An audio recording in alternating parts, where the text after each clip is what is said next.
afternoon. Thank you for joining our webinar on school opening September 2020. We hope you find the PowerPoint presentation helpful in opening. Hi everyone. These are our opening scenarios. We have a normal opening, which would be feeding from the cafeteria. We have half students returning and half staying home. That's the hybrid plan a lot of districts are speaking about. Then we have service in the classroom, where we will be bringing food to the classroom. We have a split session where you have morning, some students are in the afternoon, the others come in. And then we have the continuation of what we have been doing since last March. Our opening goals. Our goal is to feed as many students as possible in a safe and friendly environment. Satisfy all concerns of administration and parents regarding the availability of meals and the implementation of all food safety requirements by the CDC, and keeping our staff safe and gainfully employed. Starting up in September, hopefully by the time you are viewing this presentation, you know how the district plans to feed the students. During this presentation, we will discuss the mechanics and physical aspects of feeding in the cafeteria, whether you have half of the students there or all of the students in the building. Whether you have all students in attendance or half, serving from the cafeteria could be the easiest option with proper training of your staff, correct equipment, and proper sanitizing practices. New procedures and guidelines will have to be implemented, which includes your packaging, your social distancing, and your sanitizing. Some basic guidelines: no self-serve, all food will be wrapped, lidded, bagged, all whole fruit will be bagged, all whole fruit needs to be washed before it is bagged, even if it has skin on it. Grab-and-goes need to be covered. That includes those French fries that are sitting next to the wrapped burger in a boat. No condiment pumps. All PCs will be used. Individually wrapped utensils will be used, whether it's the sport kit or an individual fork. Sanitizing between serving times, which is very important. And delivery protocols. Now, when you get a delivery, we have to make sure where it's being dropped off, the person who's dropping it off is wearing a mask. Social distancing on serving lines. That means your staff behind the line and the students on the other side of the line. And can we use pin pad scanners? Packaging. Masks and gloves, lip and tape bags, all sizes. Pizza slice boxes, especially for the high schools. Don't really think the elementary would be needing these. 2 and 5 ounce cups and lids, your salad containers, your hoagie containers, your sports sets, your individually wrapped utensils, foil sandwich bags, and 3 compartment hinged containers. We will be introducing some new packaging depending on what scenario your school will be following, but we will have many options available to you once September rolls along. Hi everyone, Dineen Billingham here, and I'm going to move our presentation into our third scenario, which is feeding in the classroom. This scenario is going to be the most intense as far as preparation is concerned. It's going to require a lot of coordination and a lot of discussions with your administration. You're going to have to determine what they want, how they want to do it, and you're going to tailor this aspect of feeding in the classroom to your district. And there's going to be many scenarios inside this scenario. As we go through the presentation, I'll be explaining that. I'll also talk about the questions, talk about the things that you should be talking to your administration about, and the questions you should be asking your administration. The goal of this portion of the presentation for feeding in the classroom is to provide a framework for feeding in the classroom. We're going to give you the framework, and you're going to have to take that information and tailor it to your district. We're going to provide guidance regarding planning with administration. I'll give you questions that you should be asking your administration. We'll talk about setting up logistics, ideas for menu items, which you will also tailor to your district. You know better than anyone what your kids like. Your preparation, your service, and accountability aspects of feeding in the classroom. We want to assist you with the critical thinking process to tailor your scenario to your district and your student requirements. So I want to be able to show you how to think of other scenarios and bring them into this so that it makes it specific to your district.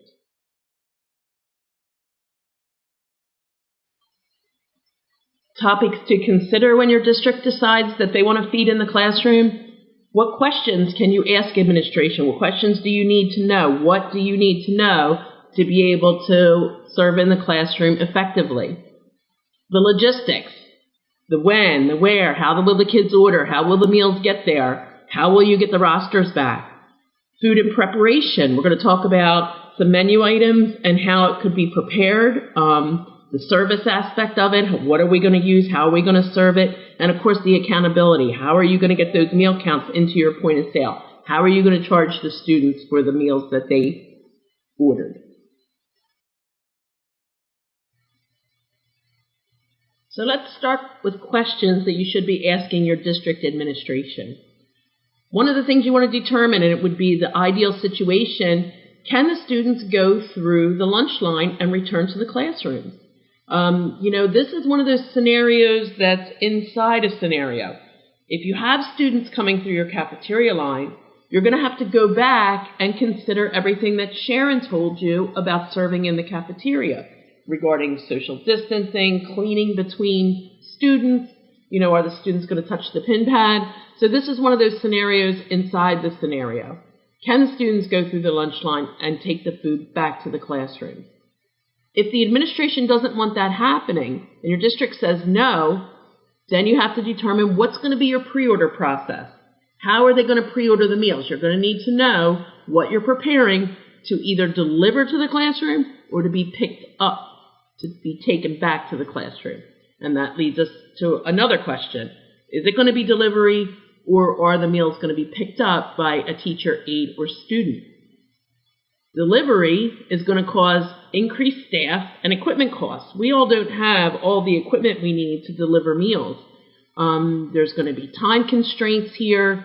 You're going to be limited on your personnel. After talking to some district administration about this subject, they don't have people to cover their teacher lunches. So I don't see us getting a lot of help with, someone coming to pick up the meal to take it back to the classroom. They're trying to cover their teacher's time so that their teacher can have lunch as well. So this is all going to be logistics that have to be worked out. You're going to have to talk to your administration about increased disposable costs. They may not want the big foam 3-compartment containers. They might want you to go with bagging your chicken sandwich up. Put it in a foil bag. It's way less waste. And then that leads us to trash management. It shouldn't be a concern of ours, but you may want to, bring that issue up to your administration so that's something that they can consider. Additional topics, there's going to be many more topics as you talk to your administration. There's going to be a lot of topics that come up. They're going to have a lot of different questions. And honestly, they're going to be trying to tell you how to do your job. So we need to be prepared, and we need to have these questions ready. So think about your district and talk to your operations manager and determine what questions do you need answered if you're going to feed in the classroom. Another topic you want to consider when feeding in the classroom is the logistics of feeding in the classroom.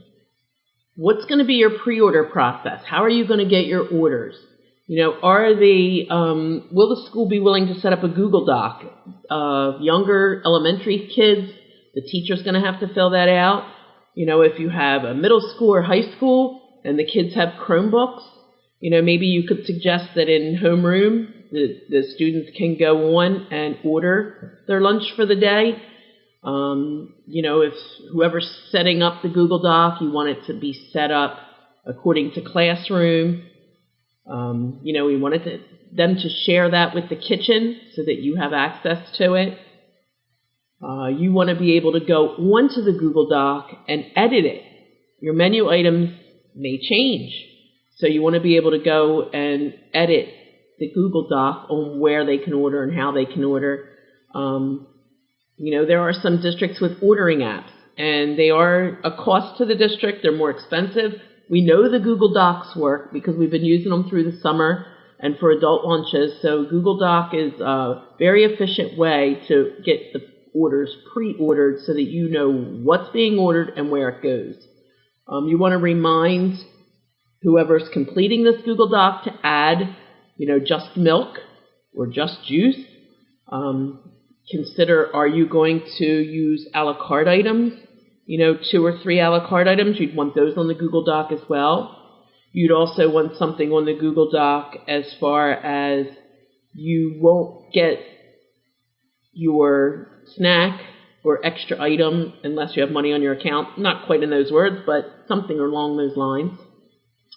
Some other logistics to consider: the delivery, how and when. If they can't come through the cafeteria line, how are the meals going to be delivered to the students? How will the students get their meals?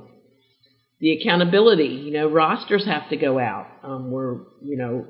If the state decides that we're going to continue with the SSO or the SF, Summer Food Service, SSSP, where everyone can eat for free, then you need tally sheets. So, the tally sheets you could complete when they order the meals, but, if you're not serving under SSO or the Summer Food Service Program, you're going to need rosters, and the teachers are going to have to check off those rosters when the child gets the meal, and the rosters are going to have to come back to you to put into the POS, to charge the student's account, to tally the meal count. So all of these items are logistics that are, important items that you're going to have to consider when feeding in the classroom.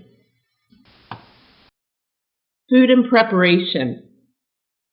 If your district decides that they'll be feeding in the classroom or they want to have the meals served in the classroom, you have to consider your food.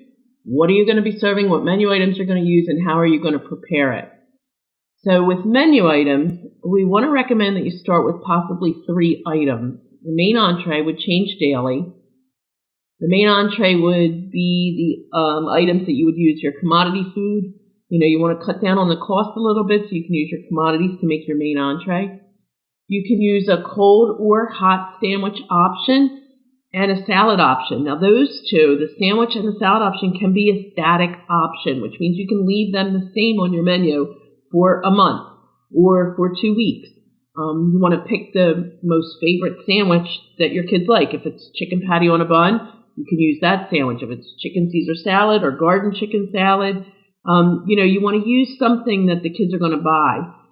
We don't want to leave it on there long enough where the kids get bored, but we're going to suggest that you only change 1 item for now until your staff gets acclimated to preparing meals to be served in the classroom. You want to consider a la carte items.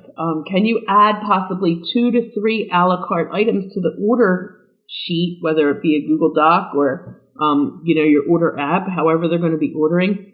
Can you add 2 to 3 a la carte items on there? Again, pick the items that your students like the most. You may have a bag of Doritos and a cookie, or you may have a drink and a cookie. And of course, we're always going to prepare meals within the current USDA and NJDA meal guidelines.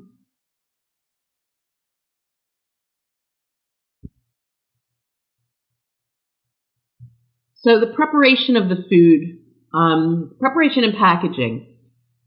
We've already discussed there'll be no open food items. Everything must be wrapped or packaged. There is a slide in this presentation that describes, how we're going to serve the food and how everything must be packaged. When you're considering packaging, consider the delivery process as well. What do you have? Can you stack it? How many meals do you have? Are the 3 compartment containers going to work best for you? Or do you need a wrapped sandwich? Does your district want everything in a bag? So you want to consider your delivery process when you're thinking about how you're preparing and packaging your food. You're going to consider, again, the district requirements. What do they want? Do they want boxed food? Do they want bagged food? Do they want individual bags for each student? And then we do have a purchasing order guide where items have been added, additional packaging. We have been in touch with PJP. So review your purchasing guide. You may get some ideas from that guide and, to decide how you're going to package your food. Accountability. This is an important aspect to consider when you'll be serving meals in the classroom. If the state decides to allow the SSO or the SFSP options to continue, the district will have to apply, and once they're approved, you'll be able to use a tally sheet. You will not need edit checks. The tally sheet will be marked with the number of meals you served that day and tallied at the end of the month, and that total number would be put into smears. I'm sure most of you are familiar with this because you did it during the summer. If the state decides to not continue to allow all students to eat for free, we're going to have to charge the students according to their status. We're going to need rosters. Rosters are going to have to be sent to the classrooms with the meals. The teachers or the aides will know who's getting the meal, deliver the meal to the student, and they must check off the roster at the time of service. The challenge would be is getting the roster back to the kitchen. So you need to start thinking about how are you going to get that roster back to the kitchen? Because remember, you can't ring in these meals and charge the student's account until you have the roster in your hand that is checked off. And it has to be done daily. So start to think about how are you going to get that roster back into the kitchen if you have to use rosters to serve meals in the classroom. For payment and charging the account, are cashless payments possible? We can recommend that the district asks the parents to put money on the account. There are going to be parents that don't want to put the money on the account. They want to send in money. In that situation, maybe the district will make a policy that no change is returned to the student. If the student gives you a $5 bill for a $3 lunch, the $2 automatically goes on the account. Now, this is something that I think the parents would approve of because it's less transference to their student. So we can just make that, we can ask the district to make that if it's not possible that all parents put money on the account, let's do a no change policy. Consider your a la carte with that. There's going to be kids that have money on their account. Maybe they only have cash for a la carte. Again, if you get the district to consider a no change back policy, the money has to go on the account and there's no exchange there between your cashier and the student. So, our next option is split session introduction. These are a combination of service types. It requires much coordination with the administration. There's many scenarios that fit inside the larger scenario. You have to tailor this to your district using the various scenarios and the district demands. As everything, the key is to work with your administration and your operations manager in this process.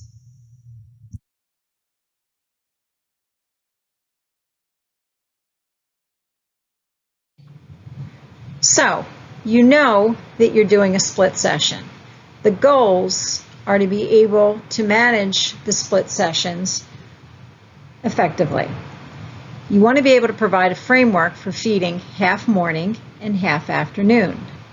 Provide guidance regarding planning with the administration, the logistics, the ideas for your menu items, the preparation of those menu items, the service, and the accountability. The goal is to assist with critical thinking in relation to the process to tailor a scenario that works best for your district and the student requirements.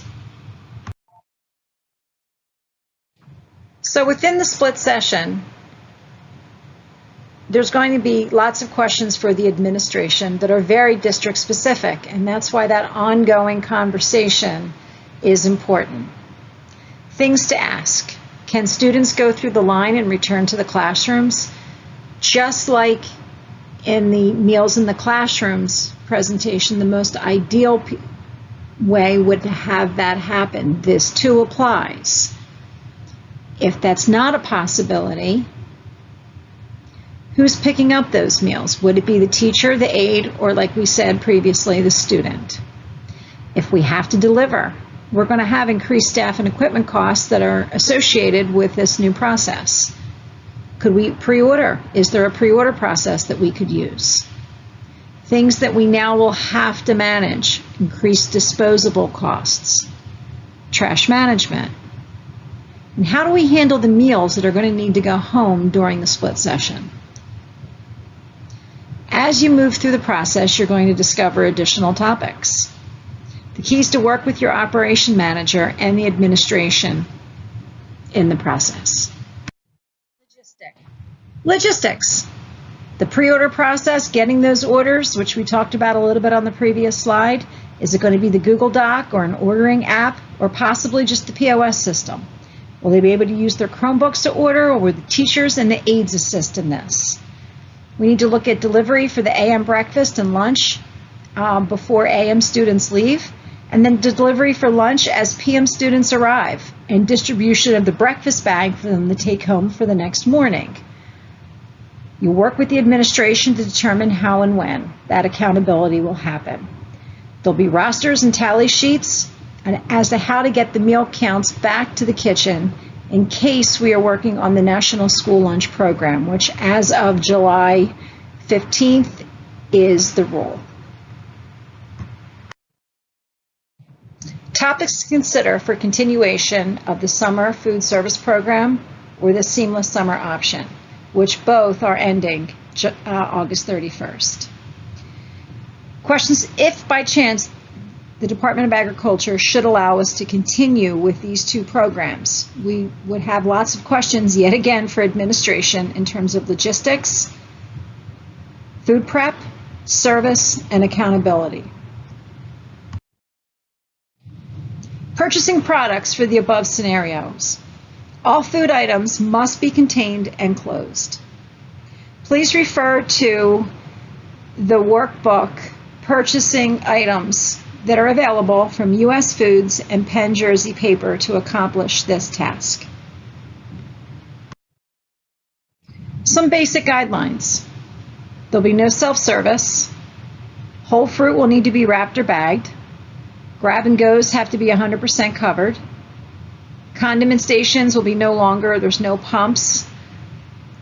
All the utensils will need to be individually wrapped. Social distancing on the service lines, what kind of fiscal impact will that have? Things to consider are pin pad scanners. And how will we receive deliveries within our buildings? In closing, I think you've discovered that there's no one scenario that is going to fit one district. The key to being able to roll out a successful opening is to be able to practically apply one or many of these applications to fit your district needs. We hope we conveyed to you the most important piece is that open and continued communication and dialogue between yourself, the operations manager, and the administration. If you have any questions, please feel free to reach out to your operation managers for further direction. We thank you for listening to the presentation, and please don't forget to take the evaluation/quiz for this presentation. Have a great day.